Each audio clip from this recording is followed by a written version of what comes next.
This was me as a kid. Of course, I wasn't always this unhappy sitting at the piano. There were times when I actually enjoyed practicing. But for the most part, this was how I felt for most of the 13 years that I took piano lessons. This was me at the age of 18 after I quit piano lessons. That was a good day. It was a good day because the fact is, I wasn't very good at piano. My friends never told me outright that I was bad, but I could see it on their faces. I had a pretty good idea that I wasn't all that good. Listen, I wanted to be good. I really did.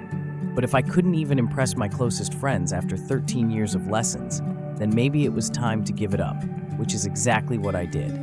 Listen, I still wanted to play the piano. I just didn't see myself being able to play the way I wanted to play. It just wasn't in my DNA. However, in a last-ditch effort to salvage 13 years of piano lessons, I signed up for some music classes at the local community college. I will say that a couple years of college did teach me a few new things about music, but nothing that really improved my playing to any great extent. And then, one day as I was leaving class, it happened. I decided to take a shortcut through the auditorium to get to the parking lot. This one event changed my entire life. I know you might be thinking about quitting, but my advice is, don't. Don't quit piano, because it will get better.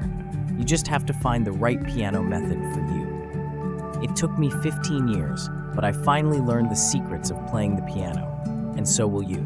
So please, don't quit just yet. I'll tell you why in my next video. My name is Andrew, and have a great day.